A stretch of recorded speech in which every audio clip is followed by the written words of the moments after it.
Okay जी, you can see my screen now.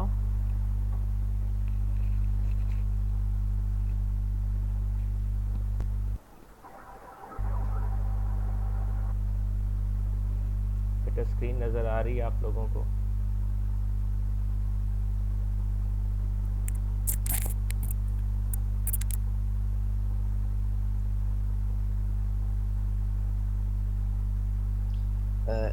नहीं sir, black screen show हो रही है। सबको ब्लैक शो जी हो रही? सर आ रही है। ओके, आप रिफ्रेश कर लें जी दाऊद। सर, अब ठीक है। ओके, सो आज हम बात करेंगे कुछ कंडीशनल स्ट्रक्चर्स के बारे में दैट वी सर हैव। हो गई है, मेरी भी हो गई है। Okay good. Okay, so generally जो स्ट्रक्चर्ड प्रोग्रामिंग है उसमें हम एक जो लॉजिकल कंस्ट्रक्ट्स की बात करते हैं उसमें एक सबसे सादा कंस्ट्रक्ट होता है सीक्वेंस। कि जो भी काम हम करते हैं वो एक सीक्वेंस में करते हैं। आप एक लाइन ऑफ कोड लिखते हैं, दूसरी लाइन ऑफ कोड लिखते हैं, तीसरी लाइन ऑफ कोड लिखते हैं एंड सो ऑन, राइट। लेकिन आम तौर पे अगर आप रियल लाइफ से रिलेट करें तो sequential execution is really practical. बहुत कम ऐसा होता है कि हर चीज़ जो है वो एक प्लेन सीक्वेंस में चल रही हो।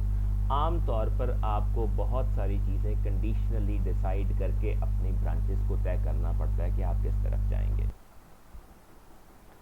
सो सी प्लस प्लस के अंदर भी हमारे पास ये कंडीशनल स्ट्रक्चर अवेलेबल है जिसे हम इफ़ एल्स स्ट्रक्चर कहते हैं, ठीक है।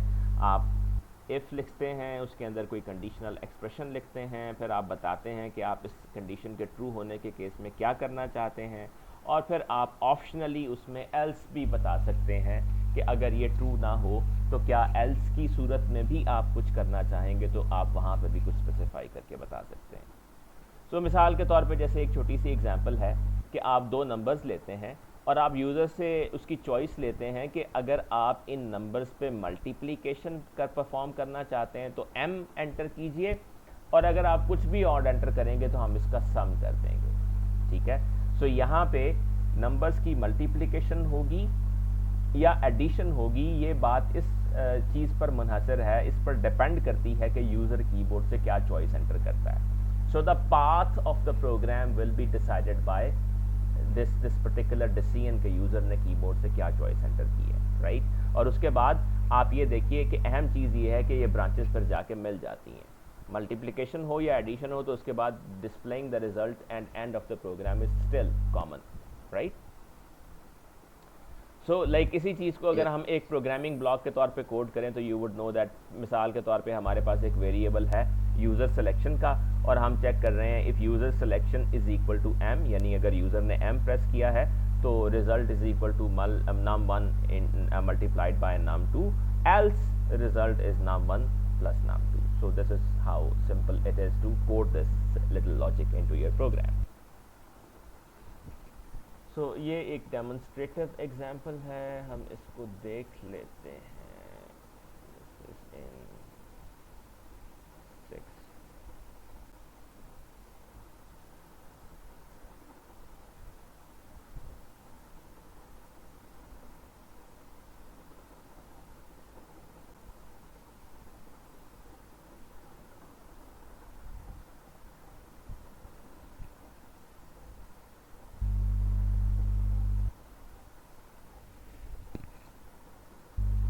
So you enter two integers 23 and 12, and you say enter m to multiply, anything else to add. So if I press m, I get multiplication result, and if I press anything else,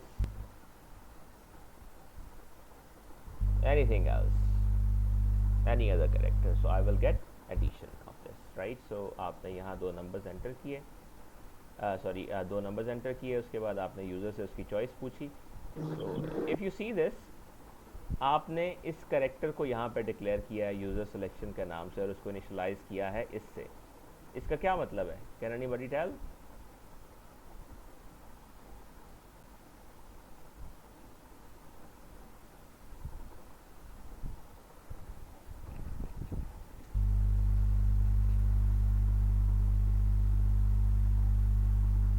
क्यों जी, can anybody tell कि user selection को जो हमने initialise किया है इसका क्या मतलब है?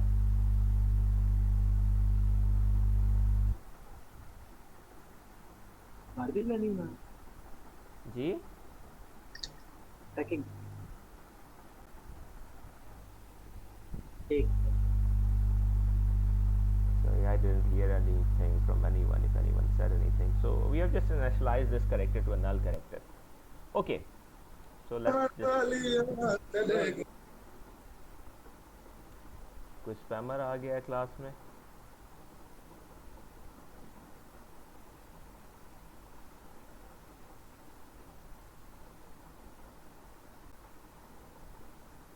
या क्लास में देख लिया करें कोई स्पैमर घुसा है तो उसको. सर ये कोई नजीबुल्ला संघी है। नजीबुल्ला संघी, आप बताएंगे आपका असल नेम क्या है? क्योंकि आप ये इस क्लास में तो, मेरी क्लास में तो नहीं है कोई। आप किसी और के अकाउंट से हैं तो आप बता दें अगर क्लास का हिस्सा है तो। Can you hear me Najibullah Sanghi? Najibullah आप इस क्लास का हिस्सा है बेटा तो बता दें. क्योंकि नजीबुल्ला संघी नाम से कोई नहीं है मेरी क्लास का। अभी चेक कर लेते हैं हम.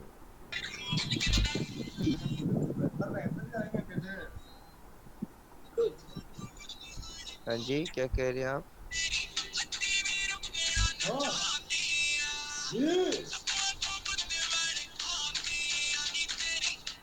सर इसको आप रिमूव कर दें।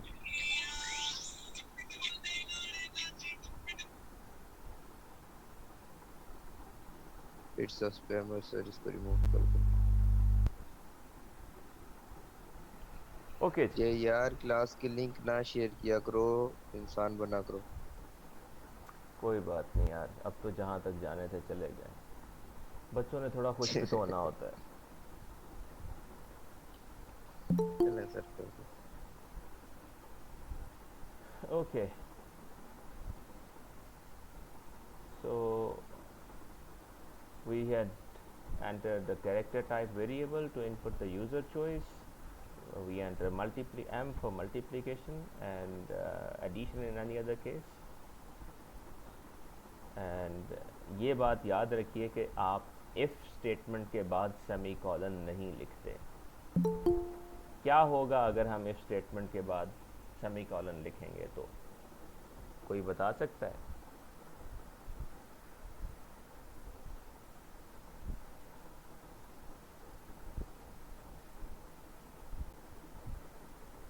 कैन एनीवन टेल कि क्या होगा अगर हम.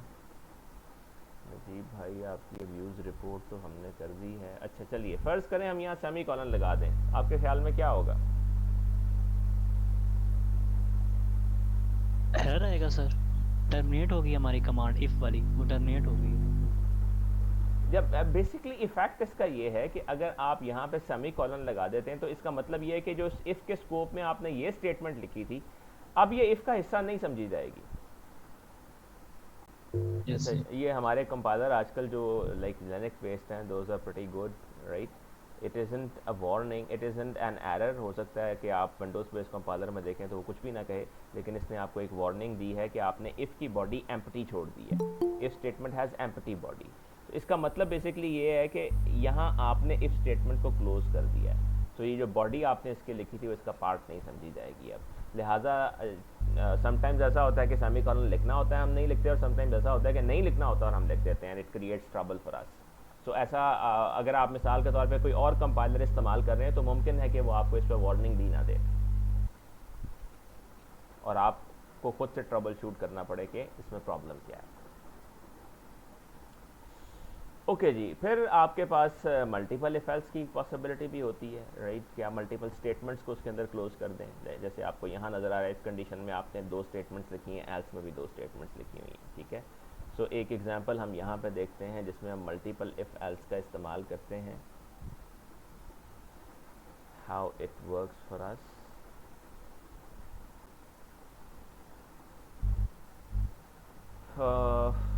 अच्छा, लास्ट टाइम एक सवाल शायद सजील ने पूछा था, that was I had given a wrong answer at that time.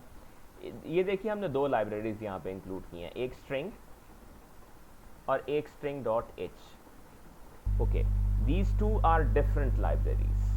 ठीक है, जो स्ट्रिंग लाइब्रेरी है ये C++ की लाइब्रेरी है जिसमें स्ट्रिंग्स के रिलेटेड सारी डेक्लरेशंस और फंक्शंस हैं, जबकि जो string.h लाइब्रेरी है ये C लैंग्वेज की लेगेसी लाइब्रेरी है, जो C लैंग्वेज के अंदर कैरेक्टर अरेज और ये सारी चीज़ें आ रही हैं और उनके रिलेटेड जो फंक्शंस हैं वो string.h के अंदर हैं। और इस प्रोग्राम के अंदर हम चूँकि हम कुछ किसी हद तक दोनों के फीचर्स को इस्तेमाल कर रहे हैं तो ये दोनों लाइब्रेरीज यहाँ पे इंक्लूड की गई हैं, right. But the string library is from C++, whereas string.h is the legacy library of C language। अच्छा, अब इसमें आप करते क्या हैं, you enter a line of text, ठीक है, आप एक स्ट्रिंग लेते हैं यूज़र इनपुट के नाम से और आप उसमें गेट लाइन के ज़रिए, अब आपको पता है जो गेट लाइन फंक्शन है ये स्ट्रिंग लाइब्रेरी का फंक्शन है, राइट। सो आप कंसोल इन से जो है रीड करते हैं, उस कैरेक्टर के अंदर आप वो यूज़र की इनपुट जो स्ट्रिंग के अंदर सॉरी यूज़र की इनपुट ले लेते हैं। आपको पता है कि C++ में अगर आपने इनपुट लेनी हो तो आपको गेट लाइन फंक्शन इस्तेमाल करना होता है। We will be covering strings in little more detail later as well. अच्छा, उसके बाद आप एक कैरेक्टर डिक्लेयर करते हैं, कैरेक्टर अरे सॉरी, ठीक है, ये स्ट्रिंग है जो C++ से आ रही है, जबकि ये कैरेक्टर अरे है जो C स्टाइल स्ट्रिंग कहलाता है, ठीक है। और ये इसका साइज़ आपने 20 डिक्लेयर किया, इसका मतलब है कि इसमें 19 यूज़र कैरेक्टर आ सकते हैं, उन तमाम कैरेक्टर्स को नल कैरेक्टर से आपने इनिशलाइज करवा दिया, ठीक है। अब आप यहाँ बाउंड चेकिंग कर रहे हैं, आप कहते हैं if user input dot length is less than 20, यानी यूज़र इनपुट कौन सा है, ये स्ट्रिंग जिसके अंदर आपने गेट लाइन के ज़रिए इनपुट ली है। आप कहते हैं कि अगर यूज़र ने जो इनपुट दी है उसकी लेंथ 20 से कम है, अब ये यूज़र इनपुट स्ट्रिंग है और लेंथ एक स्ट्रिंग को की लेंथ चेक करने का फंक्शन है जो स्ट्रिंग लाइब्रेरी में डिफाइंड है, ठीक है। एक मिनट यार जरा होल्ड करेंगे।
चुप कर दें, ये मेरे नेट पे इशू आ रहा है। Okay ji,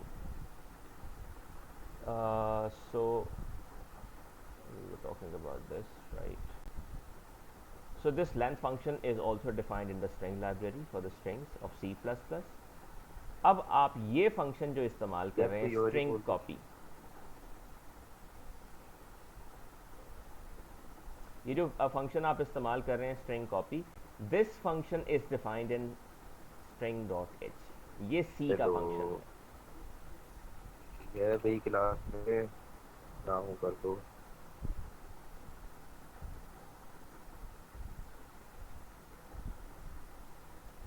can you people hear me? Yes sir, आवाज आ रही है। जी सर आ रही है। दाऊद आपको आवाज़ आ रही है?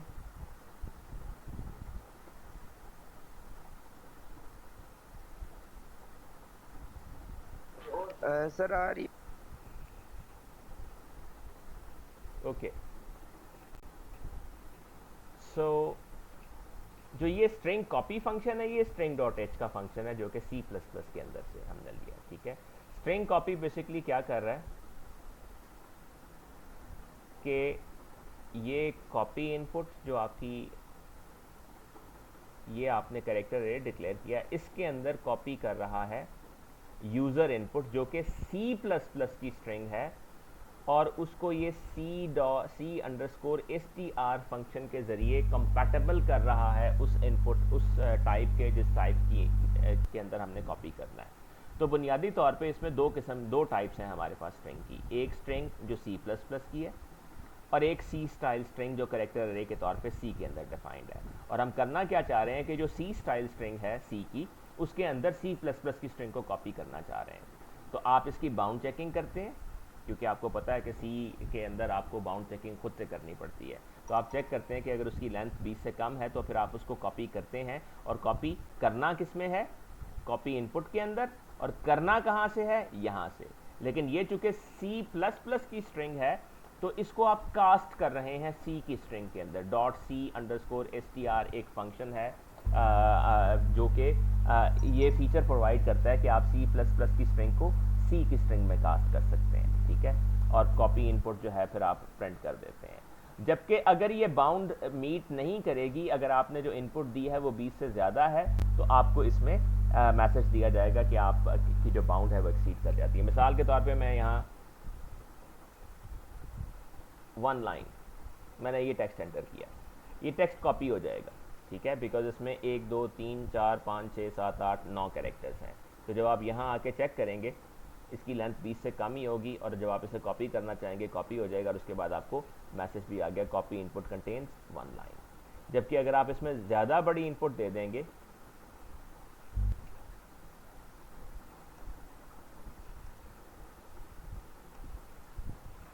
सो probably we have exceeded 20 characters now, ठीक है। सो आपको इस केस में ये मैसेज आता है because the length is not within 20, it says bound exceeds, so it won't copy। ये एग्जाम्पल समझ आई आप लोगों को?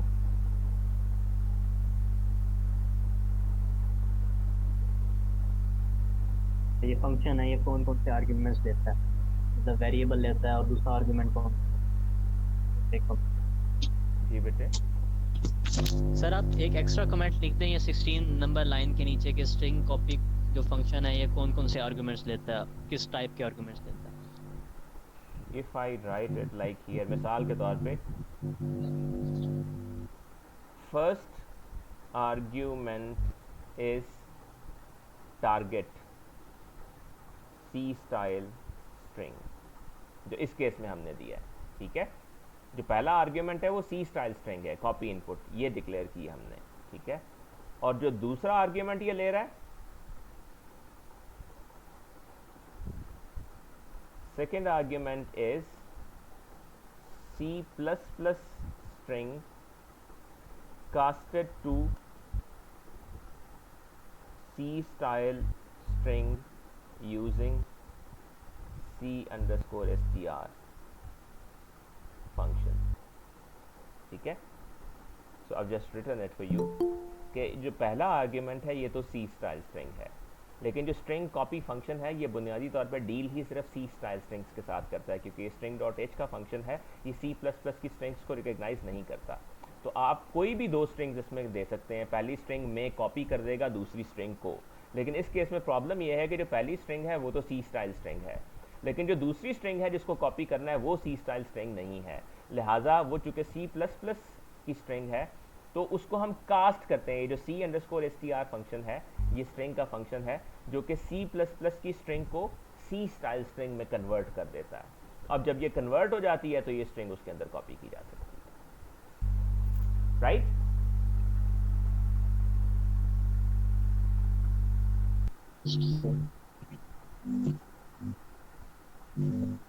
ये भी आपकी क्लास के हैं वकास हादी? Yes sir.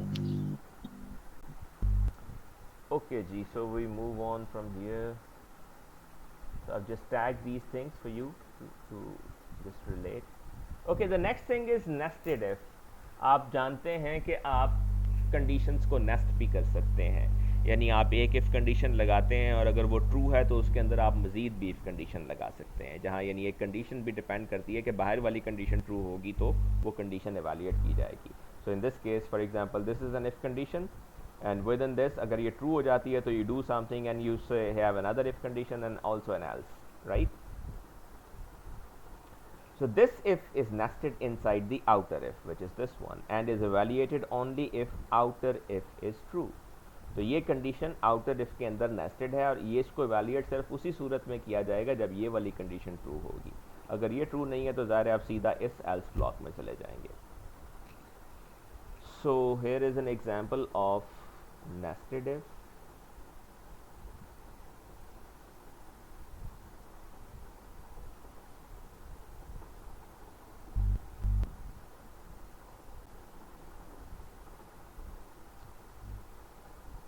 इस एग्जांपल में बेसिकली आप दो नंबर एंटर करते हैं। फॉर एग्जांपल मैं 36 और 11 एंटर करता हूँ, ठीक है। अब ये हमसे कह रहा है जी आप अपनी चॉइस एंटर करें कि आपने डिवीजन करनी है तो डी प्रेस कर दें और अगर मल्टीप्लाई करना है तो कुछ भी और प्रेस कर दें। सो सिर्फ डी के केस में ये डिवीजन करेगा, बाकी हर केस में ये मल्टीप्लिकेशन करेगा, ठीक है। और वही जैसे आपने पहले किया था, यूज़र सिलेक्शन के लिए आपने कैरेक्टर डिक्लेयर कर दिया यहाँ पे जिसको नल से इनिशियलाइज कर दिया, उसमें इनपुट ले ली, फिर आपने कहा if user choice is D तो you cout you wish to divide, और यहाँ आपने एक और एडिशनल कंडीशन लगाई हुई है, if num2 is not equal to 0। इसका क्या मतलब है if num2 is not equal to 0? Can anybody tell? Sir उसके डिवाइड में 0 ना है। या आप जानते हैं कि जो डिवीजन बाय ज़ीरो होती है वो अनडिफाइंड होती है। सो आप यहाँ एक एडिशनल कंडीशन लगा के ये चेक कर रहे हैं कि क्या डिनोमिनेटर ज़ीरो तो नहीं है। अगर ज़ीरो नहीं है तो आप डिवीजन कर देते हैं, और अगर ज़ीरो है तो आप मैसेज दे देते हैं division by zero is not allowed. और अगर आपने डी प्रेस नहीं किया तो ज़ाहिर है फिर तो आप इस सारी ब्रांच से बाहर आ जाएंगे, फिर आप ये एल्स वाला पार्ट एग्जीक्यूट करेंगे, ठीक है। इसका मतलब ये लिया जाएगा कि अगर आपने डी प्रेस नहीं किया तो आप मल्टीप्लाई करना चाहते हैं तो मल्टीप्लिकेशन का रिजल्ट आ जाएगा, ठीक है। सो हम कहते हैं जी हमने डिवीजन नहीं करनी तो आपको मल्टीप्लिकेशन मिल गया इसमें, ओके। अब हम डिवीजन के लिए कोशिश करते हैं, लाइक इफ़ आई से 22 एंड 21 और मैं कहता हूँ जी मैंने डिवाइड करना है, तो डिवाइड करके वो हमें पूरा जवाब उसका दे देता है 1.04, राइट। और इस केस में आप अगर देखें तो आपने यहाँ इंटीजर्स की बजाय फ्लोट डेटा टाइप ली है ताकि जो डिवीजन है वो पूरी फ्रैक्शनल डिवीजन हो, राइट। इंटीजर्स के केस में सादा इंटीजर डिवीजन हो जाती है, ओके। सो और एक और रन लेके देख लेते हैं जिस केस में हम इसका डिनोमिनेटर 0, मिसाल के तौर पे 22 हमने एंटर किया न्यूमरेटर और डिनोमिनेटर 0 एंटर कर दिया, और अब हम कहते हैं कि हम डिवीजन करना चाहते हैं तो वो कहता है जी you wish to divide but the division by 0 is not allowed. तो इस केस में जब आपने इसको चेक किया if num2 is not equal to 0 तो ये फॉल्स हो गई कंडीशन, तो आपने एल्स में जाके ये मैसेज प्रिंट कर दिया। Got it? सर यहाँ पे जो आपने रूल सिलेक्शन को इनिशियलाइज किया सर वो समझ लगती है, पर उसने प्रोग्राम के अंदर एम से इनिशियलाइज किया था, वो क्यों किया था? नहीं बेटा, हमने एम से इनिशियलाइज नहीं किया था, नल से ही किया था। एम तो हम चेक कर रहे थे यहाँ पे, पिछले प्रोग्राम में भी प्रोग्राम में सर नल से ही इनिशियलाइज किया था। ओके सर, ठीक है। या ओके जी। अब दो छोटे छोटे काम तो आप करके दिखाएं आज, क्या ख्याल है? सबसे पहले तो एक बहुत ही सादा सा काम आपको ये करना है कि आप एक फंक्शन डिफाइन करें। मैं लिख देता हूँ, define a function figure that takes as input two numbers and returns, अच्छा फंक्शन नहीं करते, डिफाइन, फंक्शन ना बनाए, हम लिखते हैं right a C++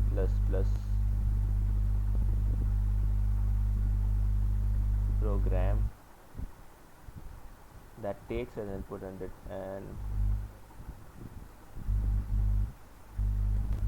prints the figure of.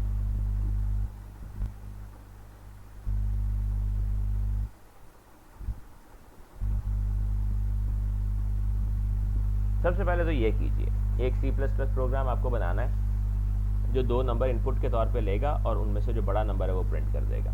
जल्दी से कर दीजिए ये, rapplet.com में करके मुझे ओके कर दें, फिर हम आगे चलते हैं। जो ये कर लेंगे वो यही काम 3 नंबर्स के साथ करेंगे, बिगेस्ट ऑफ 3 नंबर्स।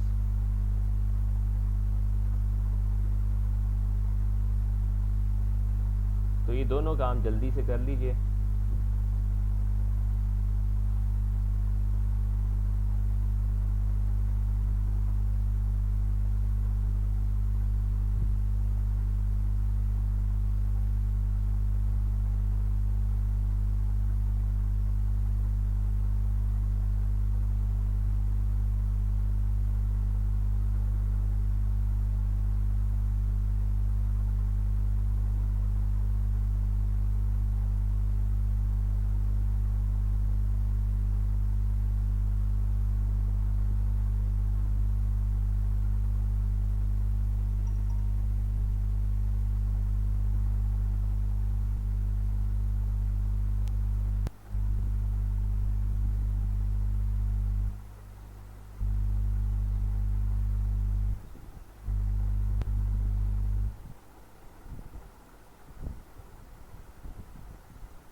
चलिए जी, अब्दुर्रहमान, एक अगला प्रोग्राम मैंने आपसे शेयर किया है, फिज़बाज़।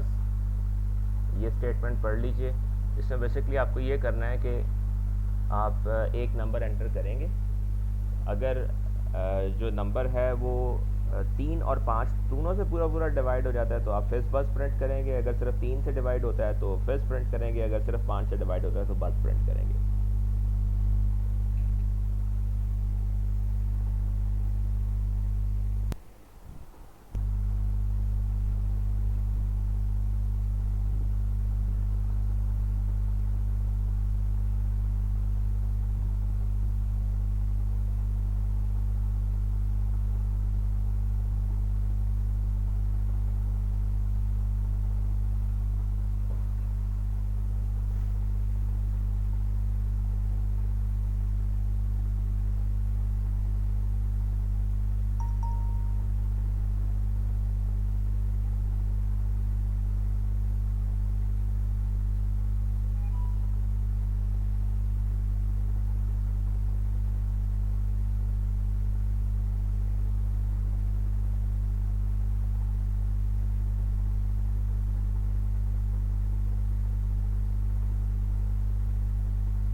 आपने पता बात है प्रोग्राम के लिखा जी बेटा, आपकी आवाज़ में नॉइस था। सर अगर 5 और 3 से डिवाइड होगा तो हमने प्रिंट करना है फिज, मतलब दोबारा आप एक दफा प्रोग्राम पढ़ें। आपने लिखा इट प्रिंट्स फिज if number is divisible by 3 and 5 if number is divisible इसका बाय मतलब 5। ये है कि इफ़ इट प्रिंट्स फिज if number is divisible by 3 and it prints 5 if number is divisible by 5।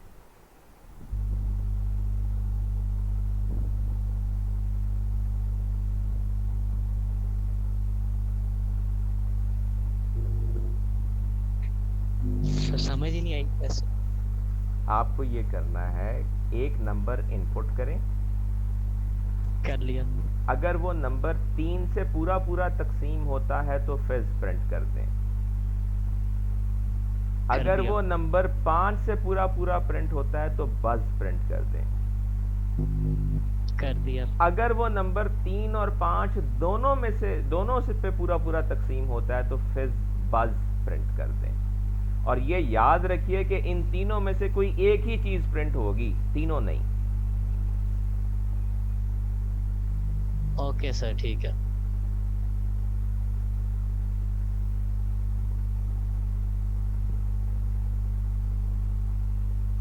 कितने लोगों ने बेगर वाला बना लिया है?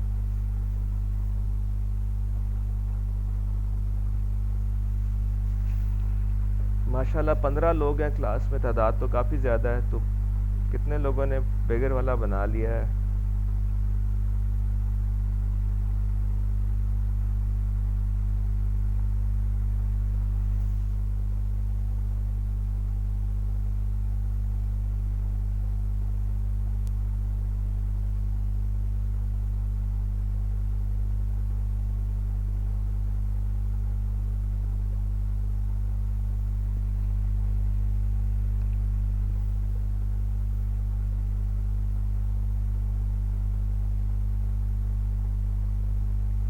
किसी को कोई बात पूछनी है, कुछ समझ नहीं आ रहा तो पूछ सकते हैं।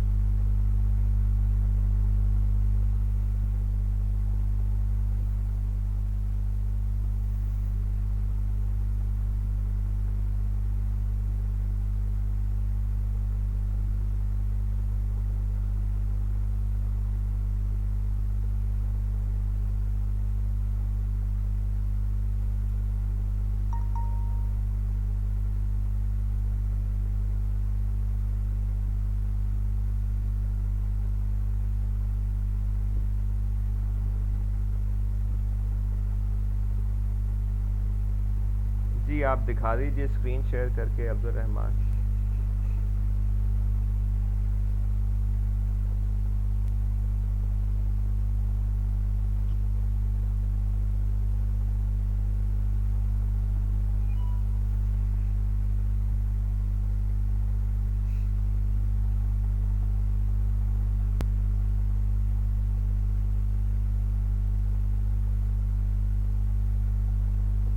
जी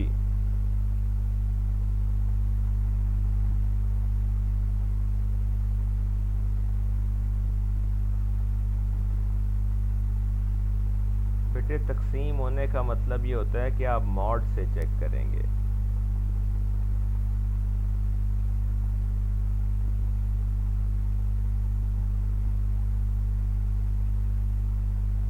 पूरा पूरा तकसीम होने का मतलब ये होता है कि रिमाइंडर 0 आएगा।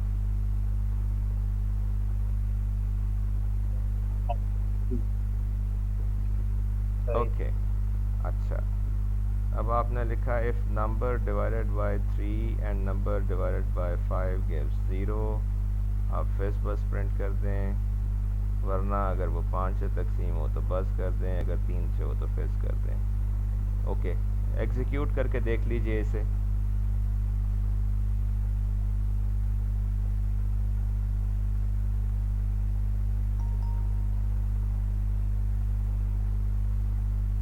आप इसे दीजिए, ठीक है, इसे मिसाल के तौर पे आप दीजिए 12। अब इसे दीजिए आप 5 और अब दीजिए 15। गुड हो गया जी, ठीक है। तो क्लास बाकी लोगों ने कोई बिगर वाला बनाया है, नहीं बनाया?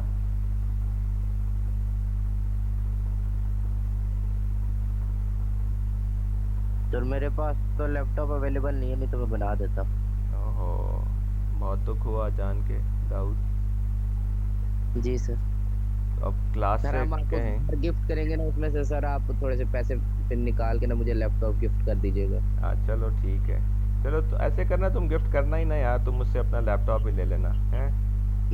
जी सर, ठीक हो गया। ठीक है। मतलब मेरा हिस्सा हो गया ना बस। हाँ लेकिन मैं अपना वही। नया लैपटॉप दिखाओगे तो फिर हम समझेंगे कि आपका हिस्सा हो गया।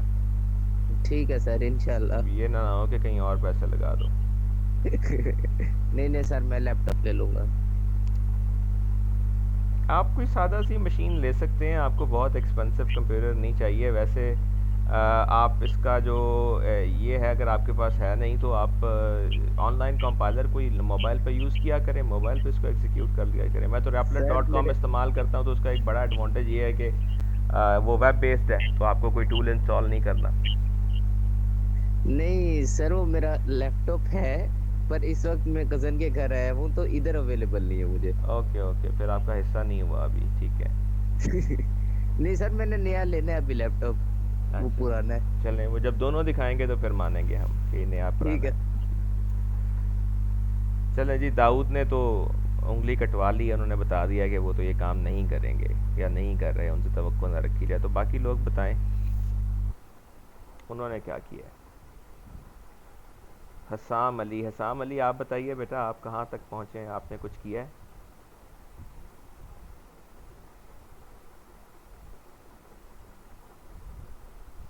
सर मेरे पास भी लैपटॉप नहीं है, पर अच्छा सर मैं मोबाइल पे कर रहा हूँ, वो अभी थोड़ा हुआ है। अच्छा, चलिए उस्मान आप बताइए बेटा, आपने कहाँ तक किया है?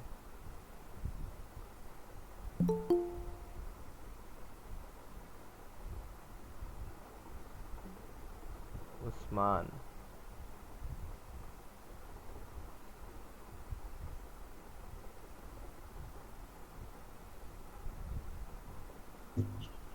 सर एक और बात बोलूं? जी जी। सर सर बाकी यूनिवर्सिटीज में सर वो इतने बड़े बड़े प्रोग्राम देते हैं सर प्रैक्टिस के लिए, आप भी दिया करें सर हमें। Okay, you will get relatively bigger programs too. Yes.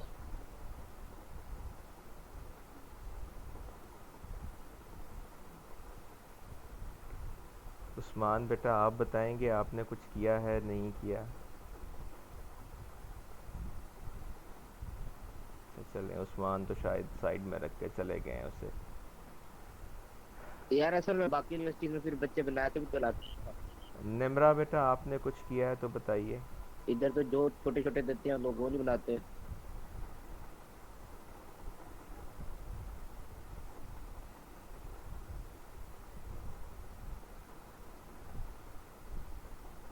Usman मुझे लगता है जा चुके हैं, निम्रा भी शायद यहाँ नहीं है। लाइक 14 लोगों में से शायद 10 भी इस वक्त हाजिर नहीं है। सर जी आप अटेंडेंस सिस्टम शुरू कर दें, सारे आएंगे। सर आप रेहान, फाइन लगाएं। रेहान बेटा आप बताइए आपने क्या किया है? सर जी नेक्स्ट लेक्चर से मैं अटेंडेंस लगा दिया करूँ, मेरे पास अटेंडेंस शीट तो होती है। लगा दिया करो यार, आप लगा दिया करो। बस। ठीक है सर, आप फिर सेशनल देख सैफुर लीजिएगा मार्क्स रहमान अटेंडेंस में। अभी आए हैं। उस्मान आप बताइए बेटा आपने क्या किया है? उस्मान वारिस।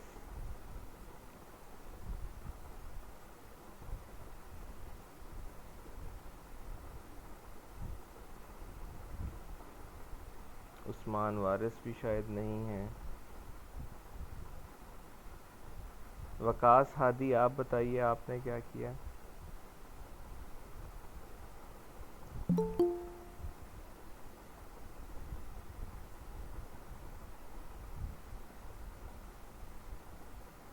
वकास हादी भी नहीं है। सैफुर रहमान भी लगता है कि जहन मुश्ताक आपने कुछ किया है? सर कर रहा हूँ अभी। अभी तक बिगर वाला भी नहीं हो सका? नो सर, अभी बस ट्राई कर रहे हैं बस।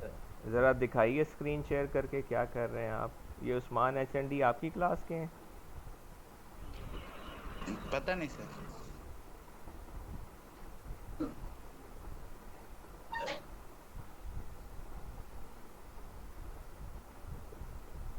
वकास आदि हम तो समझे थे आप जा चुके हैं। नहीं सर, क्लास में हूँ मैं। अच्छा, तो बताइए क्या किया आपने? सर मैं बाहर हूँ, मेरे मेरे मोबाइल में कंपाइलर नहीं है सर, इसलिए ओके, मैंने नहीं लिखा। चलिए बहुत अच्छी बात है। जैन आप बेटा अपनी स्क्रीन शेयर करके दिखाइए क्या कर रहे हैं।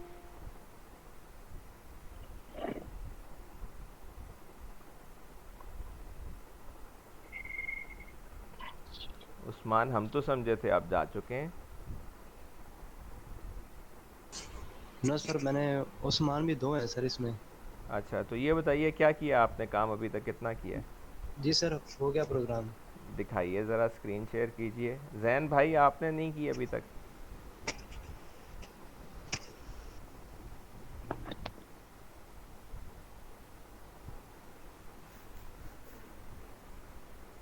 जैन हम आपका इंतज़ार कर रहे हैं बेटा।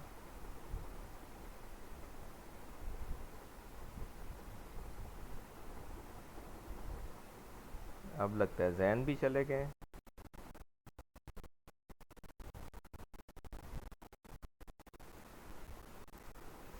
उस्मान आप स्क्रीन शेयर कर रहे हैं? सर एक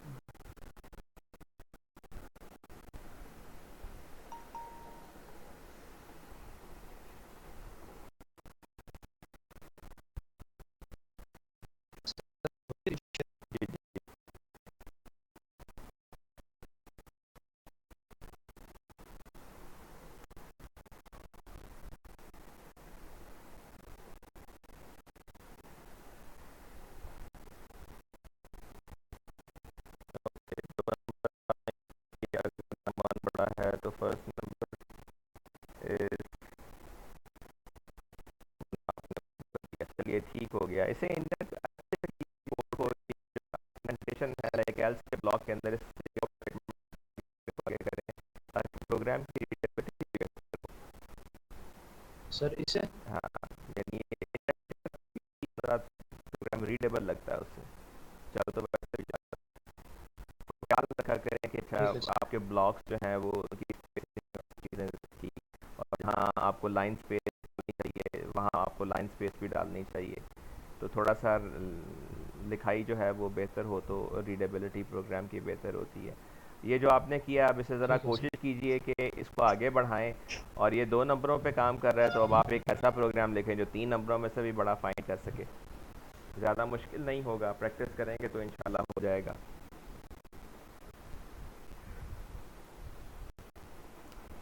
ओके सर। ठीक है जी, अभी कोई सवाल है तो बताइए, वरना हम ये सेशन अभी कंक्लूड करेंगे।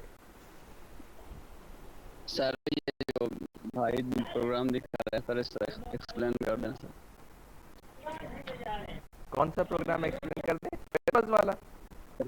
यही वाला सर, ये बिगर वाला।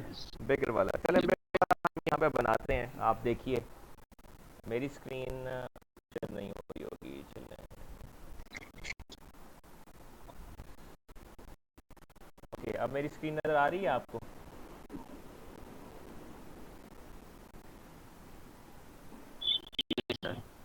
मेरी स्क्रीन नज़र नहीं आ रही।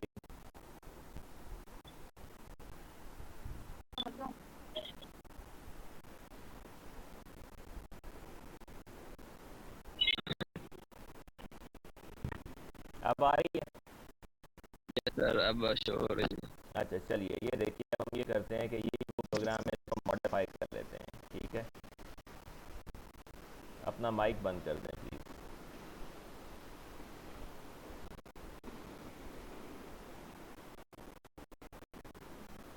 बेटा माइक बंद कर दें अपना प्लीज़। उस्मान,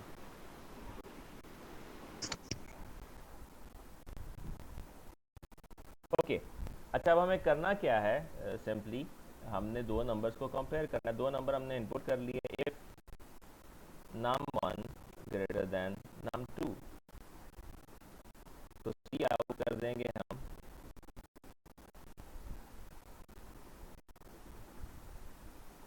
that number, और we can better say जो भी presentationally आपको लगे, first number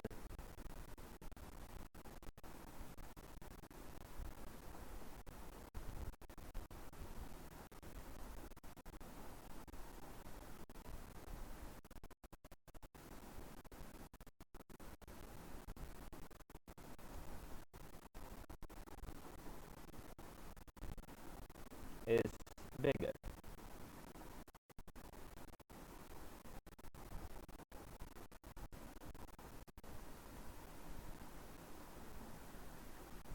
और अगर ऐसा नहीं है तो आप सिंपली कह सकते हैं कि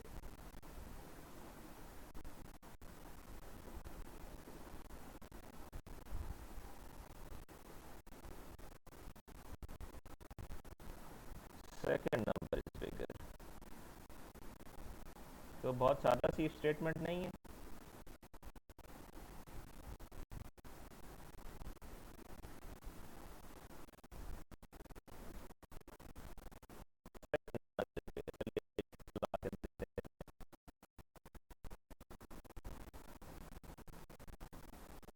तो दो नंबर हम एंटर करेंगे, पहला नंबर एंटर करते हैं 12, दूसरा नंबर एंटर करते हैं 15, तो उसने बताया जी second number which is 15 is bigger. इस कोड की लॉजिक समझ आई आपको? नहीं सर। अच्छा, कौन सी इसमें से आप मुझे बताएं कि कौन सी बात आपको समझ नहीं आई? ये पहली लाइन है, ये दूसरी लाइन है, ये लाइन नंबर सारे साथ नज़र आ रहे हैं ना आपको लिखे हुए? तो जिस Yes, sir. लाइन पे आपको प्रॉब्लम नज़र आ रहा है वो लाइन मुझे इंडिकेट करें। सर तो मैं क्वेश्चन में समझा दें, क्वेश्चन में क्या कहते हैं और इधर क्या लिखना है, कैसे लिखना है। क्या करना है सर क्वेश्चन का मतलब बता दें कि क्वेश्चन में क्या कहता है और इधर मतलब क्या क्या चीज़ें मतलब कैसे लिख बॉडी में भाई? क्या क्या हमने ये करना था कि दो नंबर हमने इनपुट करने हैं और उनमें से बताना है कि बड़ा नंबर कौन सा है। ठीक है सर। ठीक है, तो हमने दो Yes, sir. नंबर इनपुट किए और फिर कंपैरिजन करके बता दिया कि पहला नंबर बड़ा है या दूसरा नंबर बड़ा है। अब आप इस प्रोग्राम को रीड कीजिए और अगर कोई लाइन ऐसी है जो आपको लगता है कि आपको समझ नहीं आ रही तो बताइए, मैं वो एक्सप्लेन करता हूँ आपको। सर अब समझ आ गया। Okay sir. अच्छा, आप समझ आ गए, चलें शुक्रिया। अब यही प्रोग्राम जो है इसको एक्सटेंड कीजिए और 3 नंबर्स तक ले जाइए। 3 नंबर इनपुट कीजिए और 3 नंबरों में से बड़ा नंबर फाइंड कीजिए। और उसके बाद अगर आपका दिल माने तो फिज बस भी करके देख लीजिएगा, वो भी बहुत सादा सा प्रोग्राम है। ठीक है, ठीक है सर। ओके जी। सो फिलहाल हम इसको कंक्लूड कर रहे हैं।